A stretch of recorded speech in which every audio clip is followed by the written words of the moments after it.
Hello students, welcome in the today's class video. Today we are going to start a new topic that is geometry. ठीक है, आज का हम लोग का जो नया टॉपिक है जिसका नाम है ज्योमेट्री, और इसमें हम लोग क्या क्या सीखेंगे एक बार उसके बारे में बात कर लेते हैं, फिर हम लोग उनको समझेंगे. ठीक है, तो आप देख सकते हैं जो भी टॉपिक्स हम लोग इस पार्ट में डिस्कस करने वाले हैं उसका मैंने लिस्ट आउट किया हुआ है. अब ये पहला टॉपिक होगा हमारा प्लेन शेप्स. ठीक है, अब इसमें प्लेन शेप्स क्या होता है आप प्रीवियस क्लास में ऑलरेडी पढ़े हुए 2D शेप्स के बारे में. तो बेसिकली 2D शेप्स को ही हम लोग प्लेन शेप्स भी कहते हैं. फिर आप सॉलिड शेप्स के बारे में भी पढ़े हैं क्लास 2 में, आपको पढ़ाया गया होगा, आपको याद होगा. तो आप जानते होंगे कि सॉलिड शेप जो है वो बेसिकली 3D शेप्स होते हैं. अब ये 3D क्या होता है और 2D क्या होता है इसको हम लोग थोड़ी देर में अच्छे से समझेंगे. और फिर पॉइंट क्या होता है, लाइन सेगमेंट क्या है, लाइन क्या है और रे क्या है, इन सबको जानें क्योंकि ये बेसिक ज्योमेट्रिकल टर्म्स हैं. अगर आप ज्योमेट्री जानना चाहते हैं, ज्योमेट्री सीखना चाहते हैं तो ये आपको पता होना चाहिए. तो हम लोग आज के इस पार्ट में इन्हीं बातों को समझेंगे अच्छे से. ठीक है, तो शुरू करते हैं हम लोग अपना पहला टॉपिक प्लेन शेप्स से. तो ये रहा प्लेन शेप्स. अब प्लेन शेप्स का मतलब क्या होता है पहले हम लोग समझ लेते हैं. जैसे मैंने अभी बताया कि प्लेन शेप को हम लोग 2D शेप्स भी कहते हैं. तो 2D शेप्स क्यों कहते हैं इसको, क्योंकि इसके D मतलब होता है डायमेंशन. डायमेंशन मतलब होता है उसको हम लोग जो बनाने के लिए आयाम जिसको बोलते हैं कि उसमें कितने क्वांटिटीज उसमें यूज हो सकते हैं. तो देखिए जब भी आप कोई एक प्लेन शेप बनाते हैं उसमें बेसिकली उसका या तो लंबाई हो सकता है या उसका चौड़ाई हो सकता है. हाँ, ये बात अलग है कि उसका लंबाई और चौड़ाई बराबर हो सकता है, बट लंबाई भी होगा और चौड़ाई भी होगा. तो ऐसे सभी ऑब्जेक्ट्स को 2D शेप्स कहते हैं, है ना. मतलब उसका सिर्फ लंबाई होगा और चौड़ाई होगा, उसका मोटाई नहीं हो सकता. यानी ऐसे ऑब्जेक्ट जिनको हम सिर्फ पेपर पे या बोर्ड पे या कहीं पे ड्रॉ कर सकते हैं, है ना, लकीर का इस्तेमाल करके या सीधा स्ट्रेट या कर्व लाइन को यूज करके अगर हम बना पा रहे हैं तो उसी को हम लोग 2D शेप्स कहते हैं. मतलब उसको बेसिकली कोई ऑब्जेक्ट है नहीं, उसको सिर्फ हम लोग पेन से किसी पेपर पे या कहीं दूसरे फ्लैट सरफेस पे बना सकते हैं. वैसे शेप्स को 2D शेप्स कहते हैं. जैसे सपोज कीजिए रेक्टेंगल. तो रेक्टेंगल ये कोई ऑब्जेक्ट नहीं है, आप इसको कहीं उठाकर नहीं ले जा सकते, ये एक शेप है. जैसे आप इस तरह का कोई भी ऑब्जेक्ट देखते होंगे, जैसे आपका बुक है, तो बुक में जो पेजेस होते हैं वो करीब करीब इसी शेप में होते हैं. तो नहीं, बुक का जो पेज होता है वो रेक्टेंगल के शेप का होता है, लेकिन रेक्टेंगल नहीं होता है क्योंकि उसका एक मोटाई है, बहुत पतला है बट थोड़ा तो है. तो उस पेज को भी हम लोग रेक्टेंगल नहीं कहेंगे, उसका शेप जो है वो कहेंगे कि रेक्टेंगल के जैसा है. ठीक है, तो रेक्टेंगल ये सब बेसिकली सिर्फ शेप होते हैं, ये कोई भी ऑब्जेक्ट इस तरह का नहीं हो सकता है ना. तो ये क्या है, इसका एक लेंथ है, ये लेंथ हो गया, और ये इसका एक ब्रेड्थ है. तो रेक्टेंगल में आपका लेंथ और ब्रेड्थ है, तो इसको हम लोग 2D शेप कहते हैं. अब सेकंड आपने जाना होगा स्क्वायर के बारे में. तो स्क्वायर क्या होता है, तो अगर इसका लेंथ और ब्रेड्थ इक्वल होता है तो उसी को हम लोग स्क्वायर कहते हैं. ठीक है, इसमें भी देखिए ये लेंथ है और ये ब्रेड्थ है, या इसको लेंथ मान लीजिए इसको ब्रेड्थ में, क्योंकि दोनों इक्वल है. किसी को भी लेंथ मान सकते हैं, किसी को भी ब्रेड्थ मान सकते हैं. लेकिन ये एक्चुअली इसको अगर लंबाई मानेंगे तो ये इसका चौड़ाई है, इसको लंबाई मानेंगे तो ये इसका चौड़ाई, मतलब इसका लंबाई है चौड़ाई है, इसके अलावा कुछ नहीं है. तो ये जो हो गया एक 2D शेप हो गया. ठीक है, क्योंकि दो ही डायमेंशन है, लंबाई और चौड़ाई, इसके अलावा कुछ नहीं है, तो इसको हम लोग 2D शेप्स कहते हैं. थर्ड में ध्यान दीजिए, ट्रायंगल के बारे में सुने होंगे आप लोग.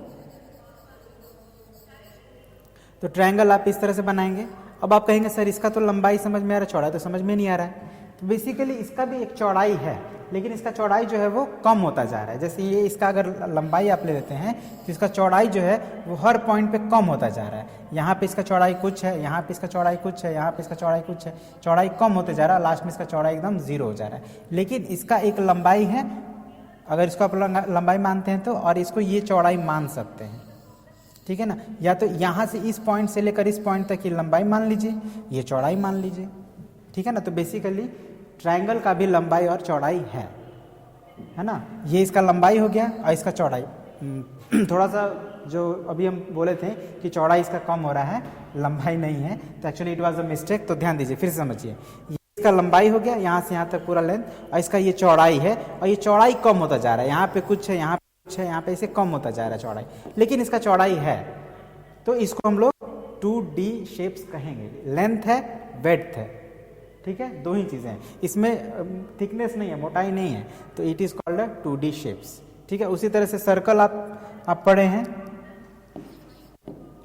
सर्कल। अब सर्कल कैसा होता है, चलिए इसको हम लोग नेक्स्ट पेज पे बनाते हैं, इधर थोड़ा स्पेस कम हो गया।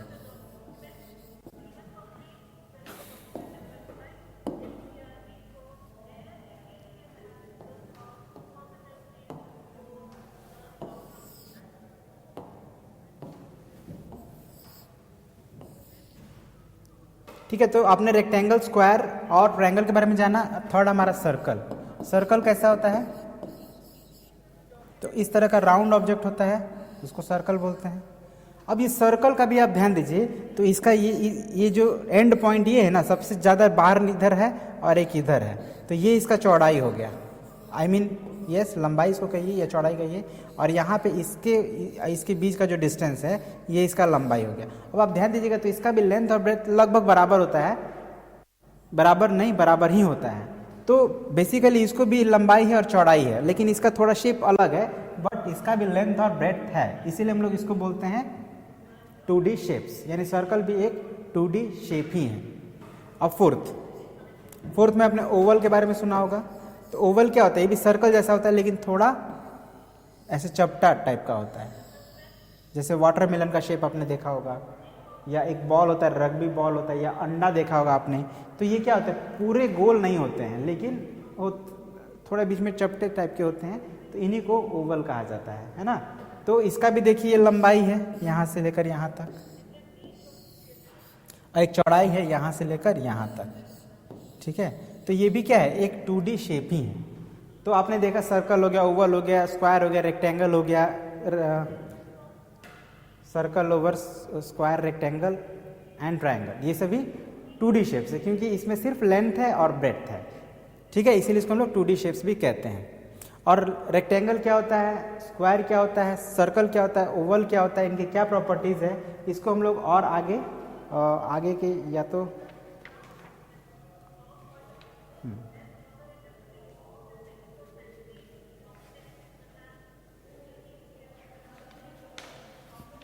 ये चीज़ें हम लोग ऑलरेडी एक्चुअली क्लास 2 में पढ़े हुए हैं, आपको याद होगा, बट हम लोग इसके बारे में भी चर्चा करेंगे नेक्स्ट पार्ट में। फिलहाल अभी आप ऐसे बस जान लीजिए कि स्क्वायर क्या है, रेक्टेंगल क्या है, ओवल क्या है, सर्कल क्या है और ट्रायंगल क्या है, ठीक है।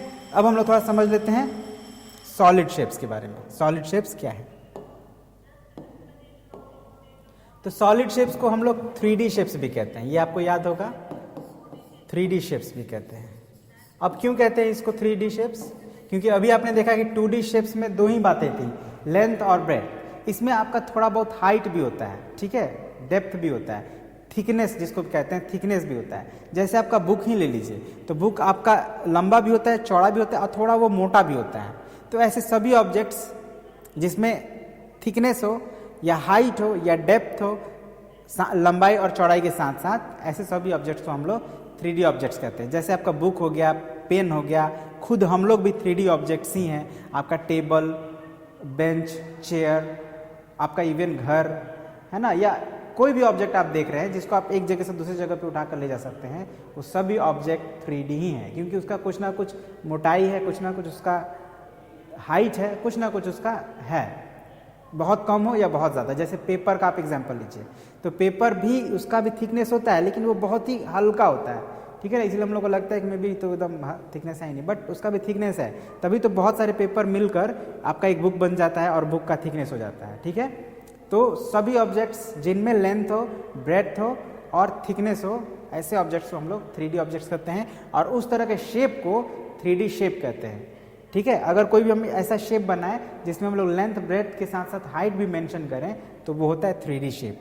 अब उसमें 3D शेप में सबसे कॉमन होता है हमारा पहला नंबर क्यूबॉइड। अभी क्यूबॉइड कैसा होता है, तो आपको याद होगा क्लास 2 में हम लोग इस तरह का शेप बहुत बनाते थे, इस तरह रेक्टेंगल बनाएंगे, फिर एक रेक्टेंगल बनाएंगे।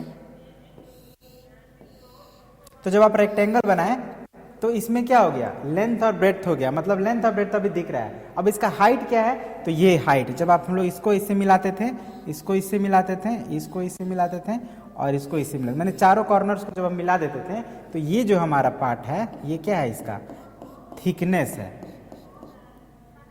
समझे, ये जो क्या है, ये थिकनेस है।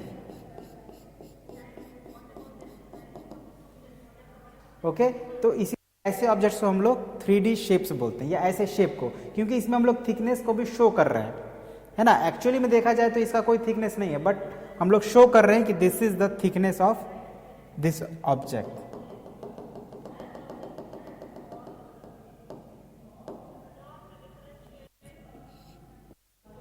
इधर हो गया और इधर से भी थिकनेस आप देख सकते हैं। ठीक है, तो ये थिकनेस हो गया, ये लेंथ है, ये ब्रेड्थ है और ये इसका थिकनेस है। तो इसीलिए हम लोग ऐसे शेप को जिसमें थिकनेस भी हम मेंशन कर रहे हैं, शो कर रहे हैं, वो 3D शेप्स कहलाता है। और जिसमें सबसे बेस्ट एग्जाम्पल है 3D शेप का, वो है क्यूबॉइड। अब आप देख रहे हैं इसमें लेंथ है, ब्रेड्थ है और कुछ थिकनेस है, लेकिन कुछ ऐसे भी ऑब्जेक्ट होते हैं जिसका लेंथ, ब्रेड्थ और थिकनेस तीनों ही इक्वल होता है, बराबर बराबर होता है। ऐसे ऑब्जेक्ट को हम लोग बोलते हैं क्यूब। अब अगर क्यूब का हम लोग शेप बनाए तो कैसा बनाएंगे, तो इसका लेंथ, ब्रेड्थ और हाइट बराबर है। तो लेंथ ब्रेड्थ तो किसका बराबर, तो स्क्वायर का बराबर होता है, आप जानते हैं। तो पहले हम लोग स्क्वायर बनाएंगे, दो ठो। ठीक है, एक स्क्वायर ये,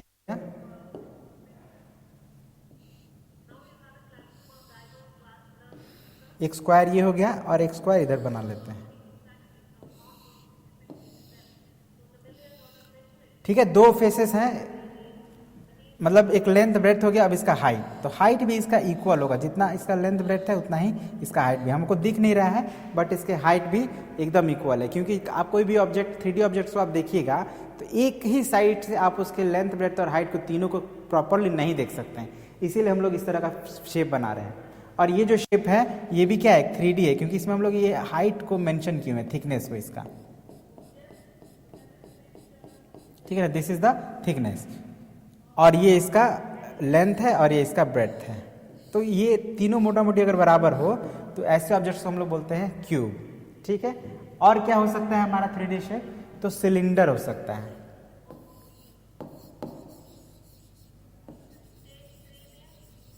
जैसे आपने घर में देखा होगा गैस सिलेंडर, उसका जो बेस निचला हिस्सा कैसा होता है, राउंड होता है, और उसका ऊपर हिस्सा भी गोल होता है, और बीच में वो पूरा मतलब एक समझिए सर्कल को ही ऐसे कोई खींच दिया, ऊपर उठा दिया, तो वैसे जो शेप बनेगा वो बनता है हमारा सिलेंडर।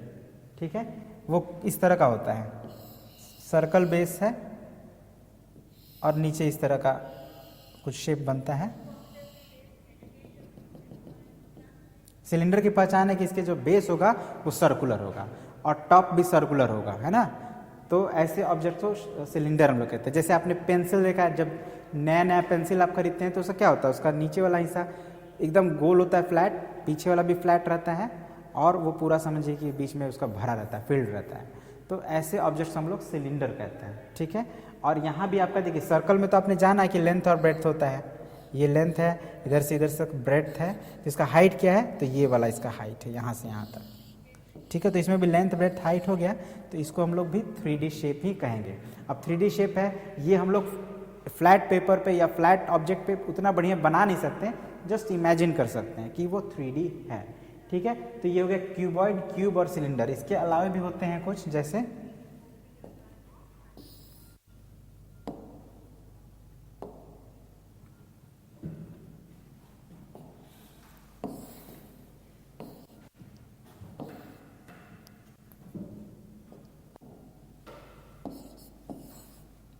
जैसे कोन।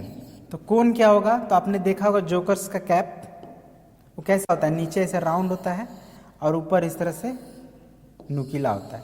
तो इस तरह का शेप का जो भी ऑब्जेक्ट होता है इसको हम लोग कोन कहते हैं। यानी इसमें भी आपका ये तो सर्कल है, तो यहाँ पे लेंथ और ब्रेड्थ हो गया और इसका हाइट एक हो गया, यहाँ से यहाँ तक ये जो है वो हाइट है, यहाँ से यहाँ तक। ठीक है, तो ये कोन है। तो इस तरह के ऑब्जेक्ट को भी हम लोग 3D ही कहेंगे, क्योंकि इसका लेंथ, क्योंकि सर्कल बेस है तो लेंथ और ब्रेड्थ हो ही गया, और इसका हाइट है। तो 3 डायमेंशंस हो गए इसके, लेंथ, ब्रेथ एंड हाइट, तो इसको भी हम लोग कहेंगे 3D शेप्स, ठीक है, या सॉलिड शेप भी कहेंगे, क्योंकि 3D शेप जो होते हैं जनरली सॉलिड ही होते हैं। और 5 नंबर में क्या हो सकता है, क्यूबॉइड हो गया, क्यूब हो गया, सिलेंडर हो गया, कोन हो गया, और एक स्फीयर होता है।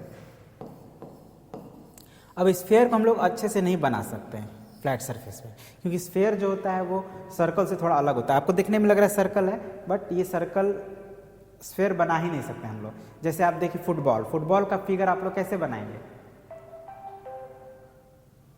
फुटबॉल का आप लोग शेप अच्छे से नहीं बना सकते, तो इसको हम लोग क्या करते हैं, इस तरह से ऐसे कर देते हैं बस, ठीक है। तो ये हो गया हमारा sphere. Excuse me, just give me a minute.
Okay, there is a question, are competency-based education is useful to our country?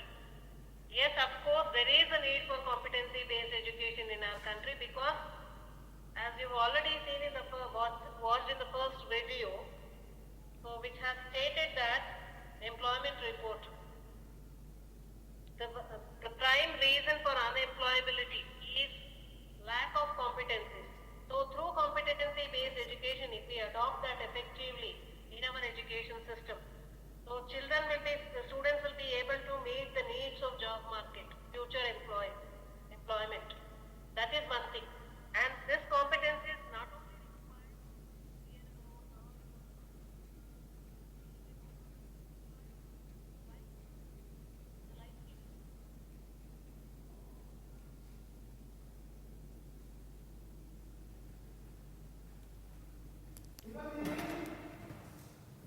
Okay, so thank you students 2 minute time देने के लिए। So now we will continue. Okay, तो अभी हमने सीखा plane shapes और 3D shapes के बारे में हमने जाना। आप समझ गए कि प्लेन शेप्स को हम लोग 2D शेप्स क्यों कहते हैं और सॉलिड शेप्स को 3D शेप्स क्यों कहते हैं, ये बात आप समझ गए हैं। तो अब हम लोग अगला जो टॉपिक है हमारा, जो ज्योमेट्री का बेसिक एलिमेंट है, जैसे पॉइंट, लाइन सेगमेंट, लाइन और रेस, इनको समझ लेते हैं। तो पहला है पॉइंट। पॉइंट क्या है? तो आपने ध्यान दिया होगा कि जब भी आप कोई शेप बनाना शुरू करते हैं तो सबसे पहले उसमें पॉइंट ही बनता है। जैसे हमको रेक्टेंगल बनाना है तो हम ऐसे जैसे ही इस पे रखे एक पॉइंट बन गया, ठीक है ना। आप पेंसिल से जैसे ही आप ऐसा रखते हैं अपने पेपर पे, एक उस पे एक मार्क बन जाता है, तो इसी मार्क को हम लोग कहते हैं पॉइंट, ठीक है ना। तो ये पॉइंट कुछ नहीं है, तो बस एक मार्क है जो किसी भी पेन या पेंसिल के पढ़ने से बनता है, ठीक है ना। अब ये पॉइंट का यूज क्या होता है? तो पॉइंट का ही यूज, जो सबसे पहले हम लोग कोई भी शेप बनाते हैं तो सबसे पहले पॉइंट ही बनता है, ठीक है ना।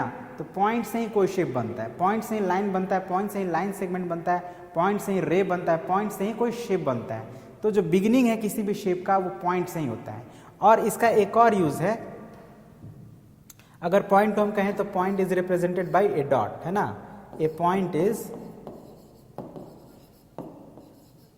represented by a dot,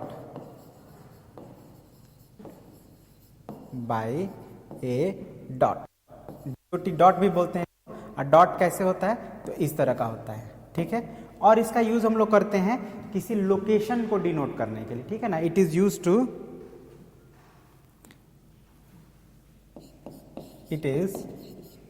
to show a location.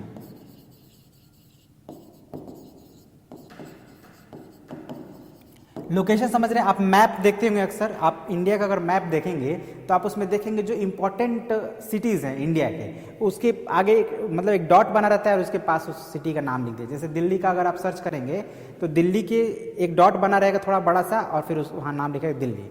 अभी जैसे हम लोग बिहार में, तो बिहार का कैपिटल पटना होता है, तो पटना के लिए बिहार के मैप में एक डॉट बना रहेगा। तो बेसिकली ये दिल्ली, पटना या जो भी बड़े बड़े शहर है, कलकत्ता, लखनऊ, ये क्या है, एक लोकेशन ही है। और उन लोकेशन को हम लोग किस चीज़ से शो कर रहे हैं, तो एक पॉइंट के हेल्प से।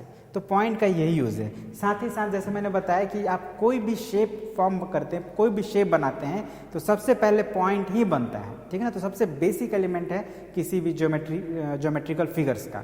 ओके, और याद रखिएगा जब भी कोई पॉइंट है, उसको अगर नेम करना हो, जैसे मान लीजिए एक पॉइंट है, इस पॉइंट का अगर हमको नाम देना हो तो हमेशा हम लोग कैपिटल लेटर से यूज़ कर सकते हैं। मतलब इसको हम ऐसे लिखेंगे, कैपिटल ए।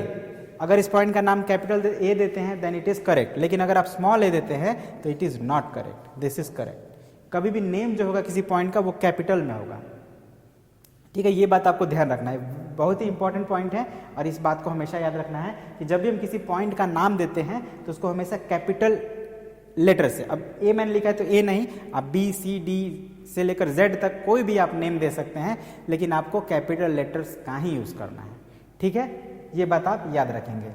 तो इसको भी हम लोग लिख लेते हैं नोट में, वी यूज कैपिटल लेटर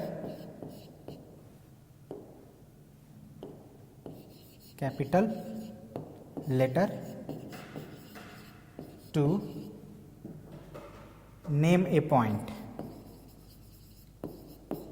इसको याद रखना है हमेशा, ये बहुत इंपॉर्टेंट चीज़ है, ठीक है ना। इसको हमेशा आपको याद रखना है, ये जो बात यहाँ पे मैंने लिखा है। अब नेक्स्ट हमारा है लाइन सेगमेंट। तो जैसे लाइन सेगमेंट क्या है, तो अभी आपने, जैसे मैंने अभी बताया कि पॉइंट ही यूज़ होता है किसी भी बेसिक ज्योमेट्रिकल शेप का को बनाने में, पॉइंट्स ही यूज़ करते हैं। तो जैसे मैंने क्या किया, एक पॉइंट ले लिया ए और एक पॉइंट ले लिया बी, और आपने अभी जाना कि पॉइंट्स जो होते हैं बेसिकली किसी लोकेशन को रिप्रेजेंट करते हैं। तो सपोज कीजिए ये एक गांव है कोई ए और ये कोई गांव है बी, और इनके बीच में कुछ डिस्टेंस होगा। उस डिस्टेंस को मेजर करने के लिए क्या करेंगे हम लोग, इस पॉइंट ए को इस पॉइंट बी से ऐसे मिला देंगे, ठीक है। इस पॉइंट ए से इस पॉइंट बी तक मिला देंगे। तो ये जो बना हमारा, ये क्या बना, ये जो बना इस तरह से, यही इसी को हम लोग बोलते हैं लाइन सेगमेंट। क्या बोलते हैं इसको, लाइन सेगमेंट। तो बेसिकली लाइन सेगमेंट है क्या, तो line segment is a distance, is the shortest distance between two points. Line segment क्या होता है, तो हम लोग लाइन सेगमेंट कह सकते हैं कि a line segment is shortest distance between two points, ठीक है ना। किसी दो पॉइंट्स के बीच का जो सबसे शॉर्टेस्ट डिस्टेंस होगा उसी को हम लोग लाइन सेगमेंट कहते हैं, ठीक है ना। और इसके कुछ प्रॉपर्टीज होते हैं, shortest distance between two points, ऐसे इधर लिख देते हैं, shortest distance between two points. कोई भी दो पॉइंट्स लीजिए, उनके बीच का जो सबसे शॉर्टेस्ट डिस्टेंस होगा उसी को हम लोग कहेंगे लाइन सेगमेंट, है ना। अब इसका कुछ प्रॉपर्टीज होते हैं, क्या प्रॉपर्टीज होते हैं, तो पहला प्रॉपर्टी होता है it has two end points.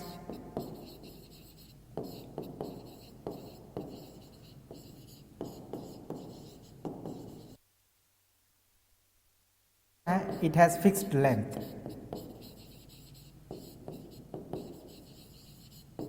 यही दो मेजर प्रॉपर्टीज हैं इसके, है ना, कि दो एंड पॉइंट्स होंगे और इसके दो फिक्स्ड लेंथ होंगे, क्योंकि दो ही एंड पॉइंट है, हम बता सकते हैं इनके बीच का डिस्टेंस क्या है, तो ये फिक्स्ड होगा। आप कोई भी दो विलेज ले लीजिए, है ना, या कोई भी दो सिटी ले लीजिए, दिल्ली टू कलकत्ता। अब दिल्ली से कलकत्ता का जो डिस्टेंस है वो फिक्स्ड है, वो कभी चेंज नहीं हो सकता है। ऐसा नहीं कि अभी दिल्ली टू कलकत्ता का डिस्टेंस 2000 किलोमीटर है तो 2-4 साल बाद वो 3000 किलोमीटर हो जाए, ऐसा कभी नहीं होगा। जो डिस्टेंस है वही था और वही रहेगा, है ना। तो इसीलिए लाइन सेगमेंट का भी डिस्टेंस जो होता है वो फिक्स्ड होता है, जो लेंथ होता है वो फिक्स्ड होता है, कभी चेंज नहीं होता है। ठीक है, तो ये दो बातें आपको लाइन सेगमेंट से रिलेटेड हमेशा याद रखनी है। और इसको हम लोग पेपर पे ड्रॉ कर सकते हैं, क्योंकि इसका फिक्स डिस्टेंस है तो हम लोग पेपर पे ड्रॉ कर सकते हैं इसको। ठीक है, अब इसमें एक और बात जानना है कि इसका नेम हम लोग कैसे लिखेंगे।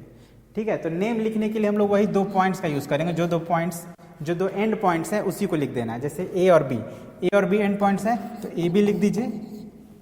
नेम क्या होगा इसका, तो जो एंड पॉइंट्स है उसको लिख दीजिए, ए बी लिख दीजिए या इसको बी ए लिखिए। ठीक है, तो दोनों ही इसका नाम होगा इस लाइन सेगमेंट्स का। अब इसके ऊपर आपको एक छोटा सा लाइन सेगमेंट ड्रॉ कर देना है, ये बात का ध्यान रखना है। ठीक है, जब भी आप इसका ये करें, नेम लिखें आप, तो क्या नेम लिख सकते हैं, या तो आप ए बी लिख सकते हैं, बी ए लिख सकते हैं, दोनों में से दोनों ही सही है। आप कहेंगे ए बी, मैं कहूँगा बी ए, दोनों ही सेम है, क्योंकि ए से बी का डिस्टेंस जो होगा वही बी से ए का डिस्टेंस होगा, है ना। और इसके ऊपर एक छोटा सा मार्क कर देना है। तो ये this is the correct way to name a line segment. लेकिन जनरली हम लोग मार्क नहीं भी देते हैं। ठीक है, इस बात का भी ध्यान रखिएगा। ऐसा नहीं है कि जब आप जनरली बनाएंगे मैथ तो हम लोग उसमें ऊपर लाइन नहीं देते हैं, बट ये आपको जानना जरूरी है, याद रखना जरूरी है और समझना जरूरी है। ठीक है, तो अब हम लोग समझते हैं लाइन क्या है। इसका नेक्स्ट टॉपिक है लाइन। ये क्या है इसको समझ लेते हैं। तो जैसे अभी आपने जाना लाइन सेगमेंट, तो सेगमेंट का मतलब होता है खंड, है ना। अभी आपने थोड़ी देर पहले पढ़ा लाइन सेगमेंट के बारे में, लाइन सेगमेंट। तो ये सेगमेंट का मतलब क्या होता है, तो सेगमेंट का मतलब बेसिकली पार्ट ही होता है। ठीक है, यानी कि जो लाइन का एक भाग होता है उसी को लाइन सेगमेंट कहते हैं। अब इसको ऐसे समझिए कि कोई पॉइंट ए है और कोई पॉइंट बी है। आपने क्या किया कि ए पॉइंट को मिला दिया बी से, ठीक है ना, ए को बी से आपने मिला दिया, तो ये क्या बन गया, लाइन सेगमेंट, है ना। लेकिन हम तो बोल रहे हैं कि line segment is a part of A line. ठीक है ना, लाइन सेगमेंट क्या है, तो ए पार्ट ऑफ ए लाइन। इसका मतलब ये है कि ये एक भाग है, यानी इसके आगे भी कुछ होगा। ठीक है ना, लेकिन कहां तक होगा तो पता ही नहीं है। इसीलिए हम लोग क्या करते हैं, एक एरो का मार्क दे देते हैं। एरो का मार्क देने का मतलब वो आगे भी अभी जा रहा है, लेकिन कहां तक जाएगा कुछ पता नहीं। उसी तरह से इस साइड भी अगर हम लोग इसको एक्सटेंड करें तो यहां भी हम लोग क्या करेंगे, एरो का मार्क दे देंगे। तो इसका क्या मतलब हुआ कि ये यहां तक पूरा जा रहा है, कहां तक जा रहा है पता नहीं। इसीलिए हम लोग इसको बोलते हैं लाइन। लाइन जो होता है इसको हम लोग दोनों ही डायरेक्शन में इनफाइनाइटली एक्सटेंड कर सकते हैं। ठीक है ना, जैसे सपोज कीजिए अभी आप यहाँ से या दिल्ली से आप कैलकाटा जा रहे हैं, तो ऐसा तो नहीं है कि कैलकाटा से आगे आप नहीं जा सकते या दिल्ली से आगे आप नहीं जा सकते हैं, जा सकते हैं। ठीक है ना, जैसे आजकल आप देखते हैं कि रॉकेट जो है वो अर्थ से मून तक जाता है, बट ऐसा नहीं है कि मून तक ही जाएगा, मून से भी आगे जा सकता है, स्टार्स तक जाएगा, पूरा मून से अपना अगला प्लैनेट तक जा सकता है, प्लैनेट को क्रॉस करके दूसरे वो सोलर सिस्टम में जा सकता है, दूसरे सोलर सिस्टम को क्रॉस करके वो किसी यहाँ तक कि दूसरे गैलेक्सी में जा सकता है, पूरा गैलेक्सी क्रॉस कर सकता है, वो जाते जाएगा, कोई एंड नहीं है। जैसे हमारे यूनिवर्स का कोई एंड नहीं है। अगर कोई सपोज कीजिए किसी के पास इतना पावर हो कि वो यूनिवर्स में कहीं जा सके, तो वो यूनिवर्स में जाते जाएगा, यूनिवर्स का कोई एंड नहीं है, वो जाते जाएगा। तो इसीलिए लाइन को समझिए कि दोनों ही साइड में एक्सटेंड किया जा सकता है, उसका कोई एंड नहीं होता है। बट अब इसकी ज़रूरत क्यों पड़ी, तो इसकी ज़रूरत पड़ी ये बात हम लोग अभी नहीं जानेंगे। ठीक है ना, क्योंकि ये एक बहुत बड़ी बात है और ये अनडिफाइंड टर्म्स है, इसका कोई डिफिनेशन भी नहीं है। लाइन का कोई डिफिनेशन ही नहीं है, इतना बेसिक टर्म है कि इसका कोई डिफिनेशन ही नहीं है। बस हम लोग को ये जान लेना है कि इसकी कुछ प्रॉपर्टीज़ क्या है। तो पहला प्रॉपर्टी है a line has no end point.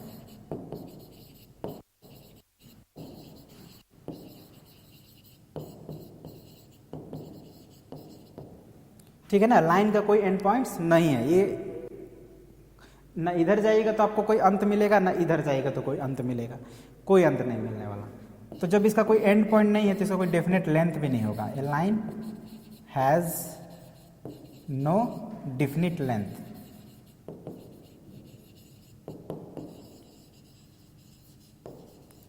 ठीक है, कोई लेंथ भी नहीं होगा। और थर्ड प्रॉपर्टी है it can be extended endlessly in both direction. It can be extended. Extended का मतलब वही फैला देना, है ना, जैसे उधर से हम उधर फैला दिए, इधर से इधर फैला दिए। It can be extended endlessly. Endlessly मतलब कोई अंत नहीं है, एंडलेसली इन बोथ डायरेक्शन, दोनों ही डायरेक्शन में हम लोग इसको एंडलेसली एक्सटेंड कर सकते हैं। तो तो ये 3 प्रॉपर्टीज हैं जो आपको लाइन के बारे में याद रखना है। अब इसको रिप्रेजेंट कैसे करेंगे, ठीक है, इसको रिप्रेजेंट कैसे, इसका नाम क्या देंगे, तो ध्यान रखिएगा इसका नेम अगर देना हो किसी भी लाइन का तो हम क्या करेंगे, उस पर कोई भी 2 पॉइंट लेंगे। जैसे यहाँ पे एक पॉइंट हमने ए ले लिया और यहाँ पे एक पॉइंट बी ले लिया, कोई भी 2 पॉइंट लेंगे, उसको लिख देंगे और उसके ऊपर एक लाइन ड्रॉ कर देंगे। लाइन मतलब दोनों तरफ एरो लगा देंगे, या इसको हम लोग ऐसे भी लिख सकते हैं, बी ए लिख देंगे और इसके ऊपर एक लाइन का मार्क बना देंगे। मतलब जैसे हम लोग लाइन सेगमेंट में ये एरो नहीं लगाते थे दोनों तरफ, यहाँ पे हम लोग को दोनों तरफ एरो लगाना है, ठीक है, तो ये लाइन का नेम हो जाएगा। या फिर एक और तरीका है, इसको हम लोग किसी भी स्मॉल लेटर से भी डिनोट कर सकते हैं, जैसे line L, line M, line L N, छोटा छोटा लेटर का भी यूज करके हम लोग लाइन पी क्यू आर, है ना। तो जैसे इस लाइन का नाम हम लोग दे सकते हैं लाइन एल, लेकिन स्मॉल लेटर में लिखना होगा। जैसे हम लोग पॉइंट में कैपिटल लेटर यूज करते थे, लेकिन जब लाइन का नेम देंगे तो स्मॉल लेटर यूज करेंगे, और नहीं तो कोई भी 2 पॉइंट लेंगे और उसके ऊपर ये लाइन का मार्क बना देंगे। तो ये 2 तरीका है हम लोगों को किसी भी लाइन का नाम देने का, ठीक है। तो ये बेसिकली लाइन सेगमेंट का भी जरूरत नहीं है, ये हम लोग पढ़ रहे हैं लाइन के बारे में, दिस इज लाइन, ओके। तो इसको हम लोग हटा देते हैं, बेसिकली इसकी अभी जरूरत नहीं है यहाँ पे, क्योंकि ये लाइन है।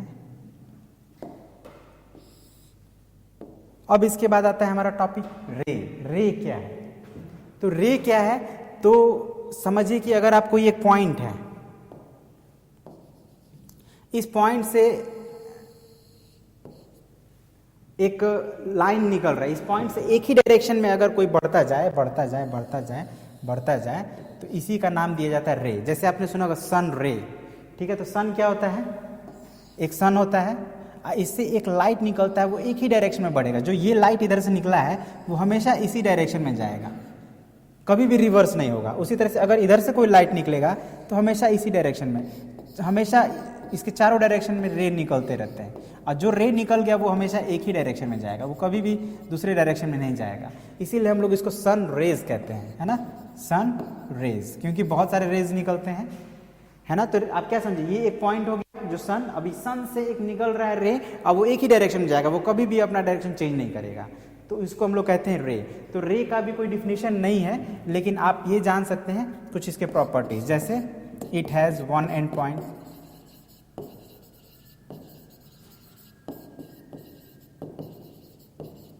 Second it has no fixed length,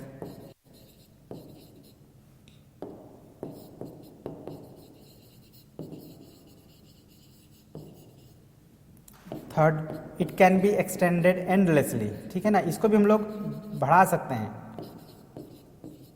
it can be extended। या कैन बी क्या है, हम लोग सर्टेनली कर सकते हैं, इसमें कैन बी वाला बात ही नहीं है, certainly. It extends endlessly, it extends endlessly in 1 direction, एक ही डायरेक्शन में लेकिन ये मूव होता है। लाइन क्या होता है, दोनों डायरेक्शन में होता है, बट रे क्या होता है, एक ही डायरेक्शन में एंडलेसली बढ़ता जाता है। अब इसका नाम अगर लेना हो तो क्या करेंगे, तो नेम के लिए हम लोग क्या करेंगे, इसका जो फिक्स्ड पॉइंट है, जैसे ये फिक्स पॉइंट है, इसको हम मान लेते हैं ए, और इधर कोई एक पॉइंट लेते हैं अपने मन से बी, तो अब इसका नाम देना हो तो हम लिख देंगे ए बी और ऊपर एरो का मार्क दे देंगे, ठीक है ना। ध्यान रखिएगा ए बी लिखना है, क्योंकि ए जो स्टार्टिंग पॉइंट है उसको पहले लिखना है और जो उधर वाला है उसको बाद में लिखना है। अगर आप इसको ऐसे लिखते हैं बी ए, तो दैट इज रॉन्ग, ये गलत हो जाएगा, ठीक है ना। जैसे लाइन और लाइन सेगमेंट में हम लोग दोनों तरफ से लिखते थे, लेकिन रे के कंडीशन में दोनों तरफ से नहीं लिखना है, एक ही तरफ से लिखना है, इस बात का आपको ध्यान रखना है, ठीक है। तो इसी के साथ हमारे जो भी ज्योमेट्रिकल बेसिक टॉपिक से रिलेटेड जो भी टॉपिक्स थे उसको हमने समझ लिया है। नेक्स्ट पार्ट में हम लोग थोड़ा 3D शेप्स के बारे में और डिटेल में जानेंगे, सॉलिड शेप्स के बारे में। तो आज के लिए इतना ही रहने देते हैं। वीडियो पूरा देखने के लिए बहुत बहुत धन्यवाद। Have a nice day.